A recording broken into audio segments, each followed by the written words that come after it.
देश के प्रसिद्ध संत और अखिल भारतीय चतुर संप्रदाय के अध्यक्ष योगाधिराज ब्रह्मर्षि लाल बिहारी दास जी का बुधवार रात को गुजरात के अहमदाबाद में स्वर्गवास हो गया।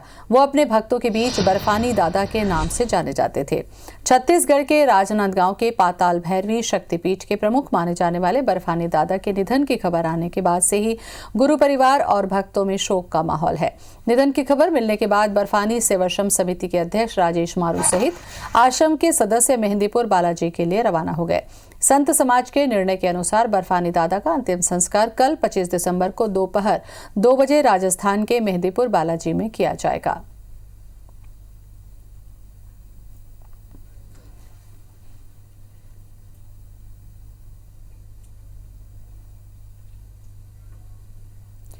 बर्फानी दादा जो हिमालय के मानसरोवर में सैकड़ों बरस ताप करने के बाद अपने जन्म के 273 बरस पार करने के बाद अभी भी जीवित थे। बर्फानी दादा के शिष्यों के मुताबिक दादा का मूल नाम हरिदत्त दुबे है, जो सन 1747 में उत्तर प्रदेश के उन्नाव जिले के डोडियाखेड़ा गांव में पंडित हरिदत्त दुबे के परिवार में जन्मे थे। संयोग ऐसा रहा कि साधना की आस में उन्होंने अपना घर छोड़ दिया और हिमालय में मानसरोवर में जाकर बस गए। विद्या की जटिल साधना करने लगे। उम्र के 273 बसंत पार कर चुके बर्फानी दादा अब अपने भक्तों को प्रवचन नहीं दे पाते थे। केवल उनके दिव्य शरीर की मौजूदगी मात्र से ही लोगों का कल्याण हो रहा था। तो साधना की आस में बर्फानी दादा ने अपना घर छोड़ा था और हिमालय के मानसरोवर में जाकर उन्होंने तप और साधना शुरू की थी। बर्फानी दादा का मूल नाम हरिदत्त दुबे था। 1747 में उत्तर प्रदेश के उन्नाव जिले में उनका जन्म हुआ। डोडियाखेड़ा गांव में उनका जन्म हुआ था और साधना की आस में उन्होंने अपना घर छोड़ मानसरोवर का रुख किया।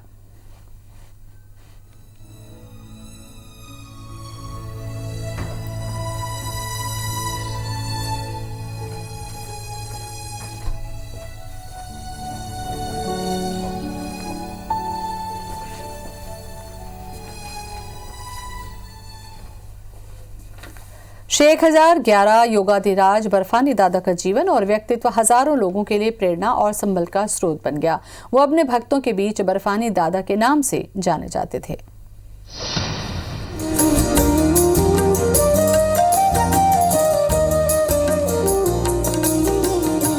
ब्रह्म ऋषि बर्फानी दादा अपने जीवन काल में ही किंवदंती पुरुष बन चुके थे। बर्फानी दादा के बारे में कहा जाता है कि उन्होंने बरसों हिमालय की बर्फीली कंदराओं में कठोर तप किया और सिद्ध संत महात्माओं की संगत में रहकर ऐसी विद्याएं अर्जित की, ऐसा ज्ञान पाया जिसके बल पर वो उम्र की सीमा को लांघ गए।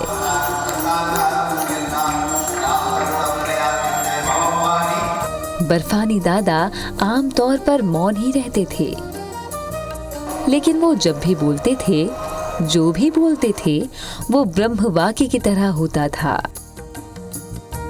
देश भर में बर्फानी दादा के भक्त हैं,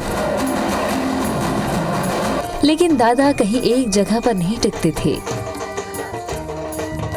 वे ताउम्र रमता जोगी बहता पानी की कहावत को सच करते रहे।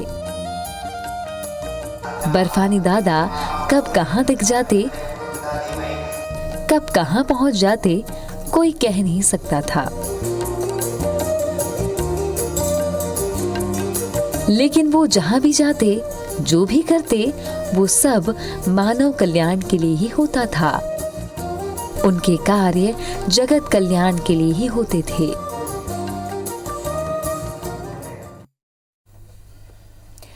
बर्फानी बाबा को लेकर लोगों की ये भी मानता है कि उन्होंने 300 बरस का जीवन जिया। छत्तीसगढ़ की राजधानी राजनांदगांव साहित्य कला के साथ साथ धार्मिक जागरण की धरा भी है। यहाँ प्राचीन और आधुनिक दोनों ही काल के कई धर्म केंद्र मौजूद हैं। बर्फानी सेवाश्रम उन्हीं में से एक है। ये एक ऐसा दुर्लभ धाम है जहाँ शिव और शक्ति दोनों अपनी अपनी कलाओं के साथ मौजूद हैं।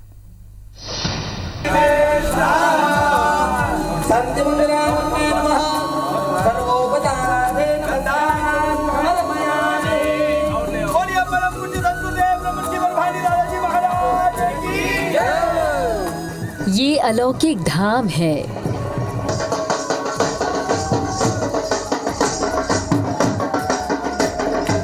ये दैवी कृपा की धरा है।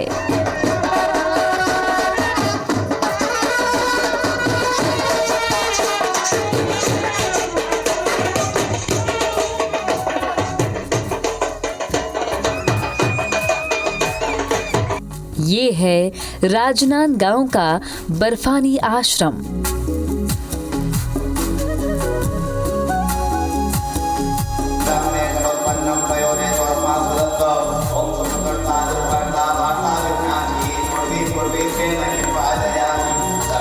ऐसे अद्भुत अनोखे देवधाम बिरले ही मिलेंगे।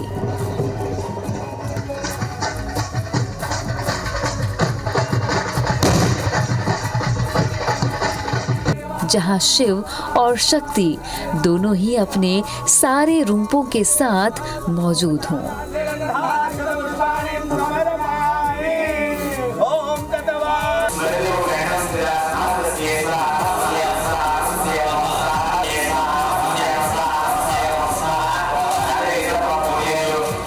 बर्फानी आश्रम में शिवलिंग के आकार का एक भव्य मंदिर बना हुआ है।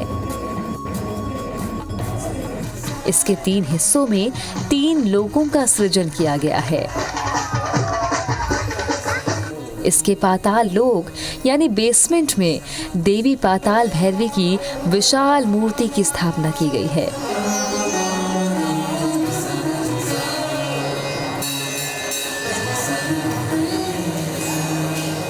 वहीं इसके दूसरे लोक में राज राजेश्वरी त्रिपुर सुंदरी 10 महाविद्याओं के साथ विराजमान हैं।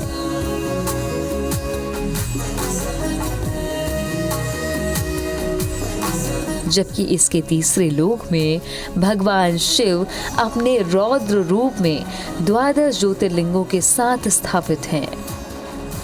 ऐसे अद्भुत धाम में जो भी आता है वो चकित हुए बिना नहीं रहता।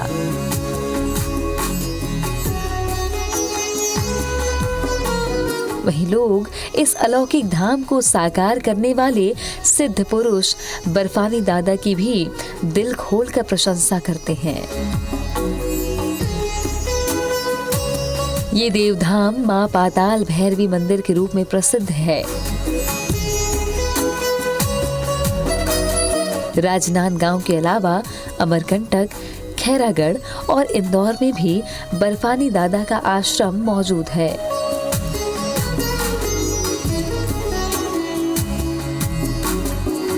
लेकिन आवाजाही की सुविधा के चलते भक्तों की सबसे ज्यादा भीड़ राजनांदगांव के इस आश्रम में ही जुटती है। Bureau report, IBC 24।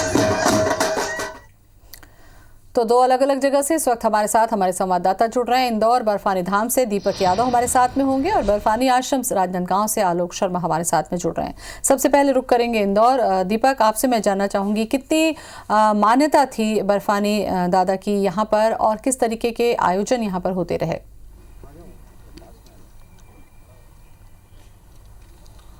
देखिए, बिल्कुल दादाजी जो है बर्फानी दादाजी, उनका ये भव्य आश्रम है इंदौर में और यहाँ पर हर साल श्रद्धालुओं की काफ़ी भीड़ यहाँ पर एकत्रित होती है, ख़ास तौर पर शरद पूर्णिमा के अवसर पर और दीपावली पर। इसके अलावा सामान्य दिनों पर यहाँ पर जटिल से जटिल रोगों की दवाइयों का वितरण किया जाता था और जब भी यहाँ दादाजी आते थे तो उनके दर्शन मात्र के लिए बड़ी संख्या में श्रद्धालु मौजूद रहते थे। चूँकि ये दुखद सूचना आने के बाद आश्रम में थोड़ा सन्नाटा पसरा हुआ है, लेकिन फिर भी उनकी अनुभूति यहाँ पर होती है और उन्हीं के जो सेवादार हैं, जो उनके अनुयायी हैं, वो हमारे साथ मौजूद हैं। बर्फानी दादाजी के बारे में थोड़ा बताएं, वो कब यहाँ पर अंतिम बार आए थे और किस तरीके से यहाँ पर गतिविधियाँ चलती थी आश्रम में? दादाजी अंतिम बार इंदौर बर्फानी धाम में 1 साल पहले आए थे, दीपावली के समय। इसके बाद अन्य कार्यों की वजह से उनका यहाँ आना संभव नहीं हो पाया। हालांकि 2 से 3 तारीख को उनका इंदौर आने का प्रोग्राम था जनवरी में, मेहंदी पर बालाजी कार्यक्रम करने के बाद, पर अंततः ये दुखद सूचना हम सब लोगों के पास आई है। इसलिए आश्रम परिवार से सभी लोग जो भी हैं, सब महाराज जी श्री चरणों के अंतिम दर्शन के लिए मेहंदीपुर बालाजी जो कि वहाँ पे गए हुए हैं, जहाँ पे उनका 25 तारीख को दोपहर 2 बजे तक दिव्य दर्शन की सुविधा सभी संतों को, महंतों को, भक्तों को, शिष्यों को, अनुयायियों को दी है के लिए रखी है। ऐसे तो कई आश्रम है, लेकिन प्रमुख आश्रमों की बात करें तो कहाँ पर सबसे ज़्यादा उनका रुकने का समय रहता था, कहाँ पर सबसे ज़्यादा वो रहते थे? दादाजी के पूरे भारत में 25 से 30 आश्रम हैं और लगभग सैकड़ों शहरों में उनके भक्त और अनुयायी हैं। अतः किसी भी आश्रम में वो 2 या 3 दिन से ज़्यादा कभी नहीं रुकते थे। अधिकांशतः जो उनके प्रमुख आश्रम हैं भारत में, मध्य प्रदेश में बर्फानी धाम इंदौर, ओमकारेश्वर, अमरकंटक, राजनांदगांव, खेरागढ़, विशाखापट्टनम, मेहंदीपुर बालाजी, अन्य आश्रम रहते हैं। अन्य कई आश्रम हैं जहाँ पे उनका नियमित वार्षिक रूप से जाना होता था। जी, दादाजी को लेकर कई बातें हैं, जैसे कि उनकी उम्र को लेकर उन्होंने 60 पैसे प्रति एकड़ के हिसाब से खेरागढ़ के आश्रम की ज़मीन खरीदी थी। ये प्रमाण भी है, दस्तावेज में प्रमाण। कितनी उम्र आप लोगों को लगता है कितनी थी उनकी और दिव्य पुरुष की? जो हमारे बुजुर्गों के द्वारा या पूर्वजों के द्वारा बताई गई हैं उसके हिसाब से तो 250-300 साल वर्ष की उनकी उम्र थी, पर हम उस चीज़ पे दिमाग नहीं लगाते। हमारे लिए तो जितने भी भक्त हैं दादाजी के, जितने भी शिष्य हैं, वो उनकी आत्मा है। इस वजह से उनके लिए कुछ भी बोल पाना इस समय तो संभव नहीं है किसी के लिए भी। जी, कई ऐसी बातें थी जो उन्होंने पूर्व में बताई थी, जैसे कोरोना महामारी को लेकर भी उन्होंने 2013 में। जी, 2012 कुंभ के समय उन्होंने ये भविष्यवाणी की थी महामारी के लिए, विश्व युद्ध के लिए भी की थी। पर ये जो दुखद घटना हुई है इसके विषय में कभी कोई पूर्व जानकारी उनके द्वारा या मेरे द्वारा प्रत्यक्ष नहीं सुनी गई। तो ज्योति देख सकते हैं कि भक्तों को कितना दर्द भी है, दुख भी है, और बाबा जी की अनुमति मात्र उनके जो बताए हुए रास्ते पे अब चलने की कोशिश सभी जो दीपक चूंकि अनुयायी हैं, उनका आत्मा से रिश्ता जुड़ा हुआ है, ऐसे में वो थोड़े से भाव विवल भी हो रहे हैं, थोड़े से भावुक भी हो रहे हैं, और ये स्वाभाविक है। जहां जिससे जुड़ाव है उनसे दूरी होती है, तो ये सामान्य है। कुछ और भी चर्चा हम आपसे करेंगे, उन्हें रोके रखिएगा। आलोक भी हमारे साथ में बने हुए हैं राजनांदगांव से। आलोक, चूंकि यहाँ पर भी बर्फानी आश्रम के रूप में बहुत भव्य मंदिर है, और किस तरीके के आयोजन यहाँ पर होते रहे हैं, कितने अनुयायी यहाँ पर जुड़े हुए हैं, उसके बारे में जानकारी दें। यहाँ पे बहुत ही भावभीनी श्रद्धांजलि दे रहे हैं। सुबह से ही यहाँ तांता लगा हुआ है। तो ये मैं वो उस जगह पर खड़ा हूँ जहाँ पे श्री श्री बर्फानी दादा यहाँ पे विराजमान होते थे, और यहाँ पे पूरा जिस तरीके से यहाँ भक्तों का तांता लगा रहता है, वैसे ही यहाँ पे भीड़ है जो लगातार श्रद्धा सुमन अर्पित कर रहे हैं। यहाँ पे बहुत ही भावभीनी जो वातावरण है, यहाँ के जो याद कर रहे हैं उनको याद करें। जिस तरीके से उनकी मौजूदगी है, उनकी मौजूदगी ही मात्र भक्तों के लिए काफी होता था। उनकी अलौकिक मौजूदगी की वजह से वो बोलते नहीं थे, लेकिन यहाँ पे विराजमान रहते थे। भक्त यहाँ पे आकर प्रणाम करते थे, बैठे रहते थे, चुपचाप निकल जाते थे। इससे आप अंदाजा लगा सकते हैं कि राजनांदगांव का जो बर्फानी आश्रम है, वहां पे उनकी मौजूदगी, श्री श्री बर्फानी दादा की मौजूदगी कितने मायने रखती थी। यही कारण है, उनकी मौजूदगी की वजह से ही राजनांदगांव में इतना बड़ा जो जिस तरीके से बना हुआ 3 लोग, पाताल भैरवी, 10 महाविद्यापीठ, इसके अलावा शिवलोक, ये तीनों जिस तरीके से विशाल शिवलिंगाकार जो बना हुआ है, ये अलौकिक है। छत्तीसगढ़ में एक प्रधान जो है धार्मिक जो केंद्र है, ये बन चुका है। इससे आप अंदाजा लगा सकते हैं कि राजनांदगांव बर्फानी धाम कितना महत्व रखता था, यहाँ के लोगों के लिए कितना महत्व है श्री श्री बर्फानी दादा का। जी बिल्कुल। दीपक हमारे साथ में बने हुए हैं। दीपक, जैसा कि आपके साथ में उनके भक्त भी हैं, अनुयायी भी हैं, और जैसा उन्होंने बताया कि भारत में बहुत सारे आश्रम हैं, तो ये जो आश्रम है, चूंकि उन्होंने अपना बचपन से ही जीवन तप के लिए समर्पित किया है, किस तरीके से ये आश्रम लोगों से जुड़ते हैं, किस तरीके से समाज से जुड़े काम ये करते हैं, इससे इन आश्रमों की जो भूमिका है उन पर भी थोड़ी सी जानकारी लीजिए।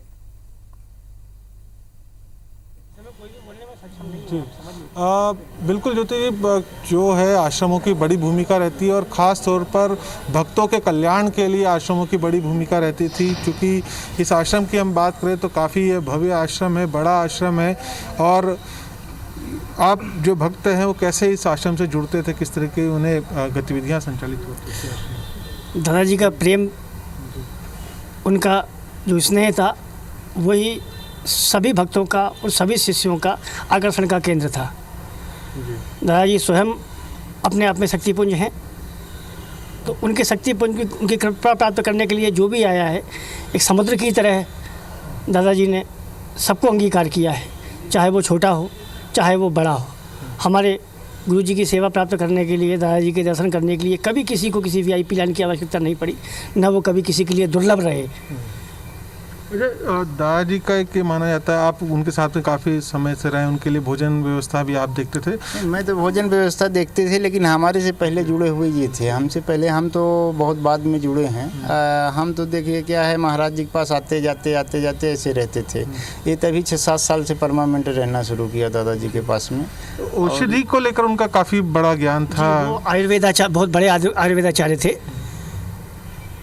तो जटिल से जटिल रोगों का इलाज उनके पास था। इलाज आयुर्वेद अपनी जगह है, उनका आशीर्वाद ही अन्य रोगों को दूर करने के लिए पर्याप्त था। परंतु इसके बाद भी वो आयुर्वेद के बहुत बड़े जानकार थे, और हमारे सभी आश्रमों में लगभग हफ्ते में एक बार, हर सप्ताह मुफ्त आयुर्वेदिक दवाई सभी भक्तों को वितरित की जाती है। जिसको जो रोग होता है उसको उस रोग के हिसाब से सभी आश्रमों में कुशल वैद्य उपस्थित हैं। दादाजी के आशीर्वाद से, दादाजी के मार्गदर्शन में जिन्होंने शिक्षा प्राप्त की है, दादाजी के मार्गदर्शन में जिन्होंने आयुर्वेद का ज्ञान लिया है, ऐसे सभी आश्रमों में अलग अलग सेवादार हैं जो अपने आयुर्वेदिक ज्ञान से और दादाजी के आशीर्वाद से, उनके चरणों की कृपा प्राप्त करने के द्वारा सभी जो रोगी होते हैं उनके लिए निःशुल्क सेवा प्रदान करते हैं। शरद पूर्णिमा का एक विशेष महत्व रहता था, खीर का वितरण होता था, क्या किस तरह के कार्यक्रम आयोजित होते थे? शरद पूर्णिमा पे हृदय रोग और अस्थमा रोग के लिए विशेषकर उपचार किया जाता था। उस दिन दादाजी के द्वारा बनाई हुई विशेष औषधियों को खीर में मिला के और चंद्रमा के अमृत में उसका सभी भक्तों को पान कराया जाता था, जिससे 80 से 90% जो मरीज होते थे वो उस दवाई से, अस्थमा के रोग से कम साल भर तो परेशान नहीं होते थे। इसके बाद फिर दोबारा वही हर साल सतत 10%, 20%, 25% के हिसाब से मरीजों की वृद्धि यहाँ पे होती रही, और दोबारा जो ठीक होने वाले हैं उनकी संख्या भी काफ़ी ज़्यादा रही। दादाजी जो थे, उनका माना जाता है कि शिरडी के साईं बाबा, खंडवा के धुनी वाले दादाजी, क्या सभी ये सब एक ही समकक्ष? हाँ, सब एक ही के साथ ही सब गुरु भाई वगैरह ही रहे हैं इनमें बस। और किस पंथ को लेकर दादाजी मानते थे? वैष्णव पंथ? दादाजी वैष्णव पंथ में सबसे बड़ा जो खालसा होता है, 4 संप्रदाय, उसके श्री महंत थे।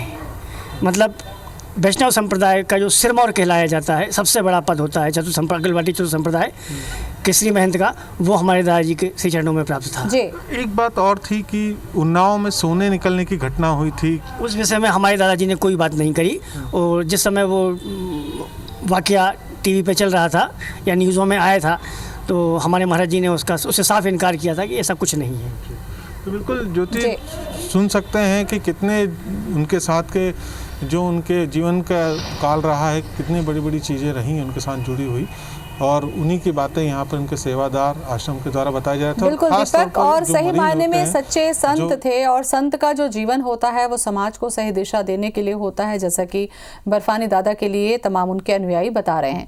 आलोक भी हमारे साथ में बने हुए हैं। आलोक, आज के समय में व्यक्ति अगर स्वस्थ रहकर 70 साल की उम्र भी जीता है तो बड़ी बात होती है। ऐसे में 300 साल बताया जाता है कि बर्फानी दादा ने अपना जीवन इस धरती पर बिताया। हालांकि अब देहावसान उनका हुआ है, तो ये जो तपस्या, ये जो साधना, इसकी वजह से जो बड़े संत होते हैं शायद वो अपनी जीवन को भी रोक कर रखने की ताकत रखते हैं, ये साबित होता है। ये आपका कहना बिल्कुल सही है कि जो बड़े संत होते हैं, जो अपने क्रियाकलाप से ही वो एक समाज को संदेश देते हैं कि किस तरीके से जीना चाहिए। श्री बर्फानी दादा यहाँ पे मौजूद रहते थे, उपस्थिति रहती थी, वो ज्यादातर मौन रहते थे, यानी एक प्रकार से वो संदेश देते थे कि मौन कितनी बड़ी ताकत है। व्यक्ति के जीवन में अगर मौन रहा जाए तो क्या हासिल नहीं किया जा सकता। मेरे साथ यही कारण है कि राजनांदगांव बर्फानी आश्रम में लगातार समाज के लिए, समाज की सेवा के लिए कुछ न कुछ कार्यक्रम होता था, और खासकर शरद पूर्णिमा को वो लोगों की सेवा के लिए यहाँ पे विशेष प्रकार का खीर बनता था, दवाई, वो श्री श्री बर्फानी दादा के निर्देशानुसार ही बनता था। इससे आप अंदाजा लगा सकते हैं कि यहाँ पे जिस तरीके से लोगों के हित के लिए काम किया जाता था। मेरे साथ मैं इनको बुलाऊंगा, ट्रस्टी हैं हमारे गणेश प्रसाद, वो बताएंगे किस तरीके से यहाँ समाज इस आश्रम की ओर से बर्फानी दादा के निर्देश पर लगातार लोगों के सेवा के लिए कार्यक्रम होते थे। बताएंगे क्या क्या होता था। क्योंकि हमारे आशीर्वादक परम पूज्य श्री बर्फानी दादा जी महाराज स्वयं एक मानव सेवा में जन कल्याण के लिए हमेशा समर्पित रहे, साधु संतों के लिए हमेशा वो अग्रणी रहते थे। उनके मन में यही रहता था कि जितनी ज्यादा के ज्यादा लोगों की सेवा हो जाए वही परम सुख है, परम आनंद है। इसी को दृष्टिगत रखते हुए हम लोगों ने भी जब से यह संस्था संचालित किए हैं, आज यह संस्था उनके आशीर्वाद से माँ पताल भैरवी राजराजेश्वरी त्रिपुर सुंदरी 10 महादशित देश में प्रसिद्ध है। और उनका सेवा भाव है कि उनके आशीर्वाद से शरद पूर्णिमा में हम लोग बिल्कुल आलोक, और उनका ये सेवा भाव था कि इतने देश में इतनी जगहों पर आश्रम संचालित थे और अपने तब से वो मार्गदर्शन दिया करते थे लोगों को। बहुत बहुत शुक्रिया दीपक आपका भी, और आलोक आपका भी बहुत बहुत धन्यवाद।